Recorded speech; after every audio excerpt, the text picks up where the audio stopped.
నేను మన ఛానల్‌లో గాని చాలా వీడియోస్‌లో చాలా క్లియర్‌గా చెప్పాను. బంగారం value, metal value, silver value పెరగడానికి డిమాండ్ కారణం గాదు. రిటైల్ ఇన్వెస్టర్స్ కారణం కానే కాదు. కేవలము ఇన్‌స్టిట్యూషన్స్, పెద్ద కంట్రీస్ అండ్ పెద్ద పర్సన్స్ మాత్రమే. ఇది అర్థం చేసుకోకుండా డిమాండ్ పెరిగింది, అందుకే ప్రైసెస్ పెరిగాయి. రిటైల్ పీపుల్ ఇన్వెస్ట్‌మెంట్ చేస్తున్నారు, అందుకే ప్రైసెస్ పెరిగాయి అనుకుంటున్నారు. రీసెంట్ టైమ్స్ అంటే 29th టు 30th జనవరి రోజు మనం ఈవినింగ్ ఇంటర్నేషనల్ మార్కెట్‌ని గమనిస్తే చాలా హెవీ సెల్లింగ్ జరిగింది. భారీ స్థాయిలో సెల్లింగ్ జరిగింది.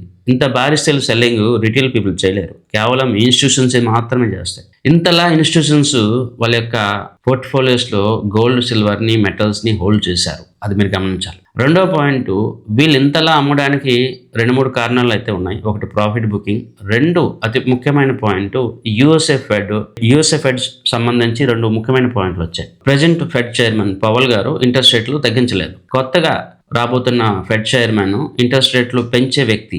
ఈ 2 కారణాలు ఎంటైర్ మార్కెట్ని ఇంపాక్ట్ చేశాయి. ఇన్స్టిట్యూషన్స్ ఎప్పుడు కూడా భారీ స్థాయిలో ఇన్వెస్ట్మెంట్స్ బాండ్స్లోనే ఎక్కువగా అలొకేట్ చేస్తాయి. కానీ లాస్ట్ 1.5 ఇయర్ నుంచి వీళ్ళు ఎక్కువగా మెటల్స్లో కూడా డైవర్సిఫికేషన్ చేశారు అని నేను పదే పదే చెప్తా ఉన్నాను. ఇక్కడ అదే ప్రూవ్ అయింది. ఎప్పుడైతే వీళ్ళందరూ బాండ్స్ మళ్ళీ అట్రాక్టివ్ అవుతాయి, బాండ్స్లో ఇంట్రెస్ట్ రేట్లు ఎక్కువ వస్తాయని చెప్పి ఒక ఆలోచనతో ఉన్నారో వీళ్ళు వెంటనే వాళ్ళ యొక్క పోర్ట్ఫోలియోస్ని అమ్మి మళ్ళీ బయటికి క్యాష్ అయితే తెచ్చుకున్నారు. సో ఇన్స్టిట్యూషన్స్ మెటల్ ప్రైసెస్ మీద ఇంపాక్ట్ చేశాయి అని చెప్పి నేను ఏదైతే చెప్పానో అది ఇక్కడ మీకు లైవ్లో ప్రూఫ్ అయింది. మరోవైపు రిటైల్ ఇన్వెస్టర్స్ అండర్ వాల్యూలో కొనకుండా వాల్యూ బాగా హైప్ అయిపోయినప్పుడు ఇంకా పెరుగుతుందని చెప్పి ఒక ఆశతోనే ఇన్వెస్ట్మెంట్ చేస్తాం. ఎప్పుడు కూడా మీరు ఇన్స్టిట్యూషనల్ మైండ్ సెట్లోనే ఇన్వెస్ట్మెంట్ చేయండి తప్ప బయట ఉన్న హెడ్ బేస్డ్గా ఇన్వెస్ట్మెంట్ డెసిషన్ తీసుకోవద్దు.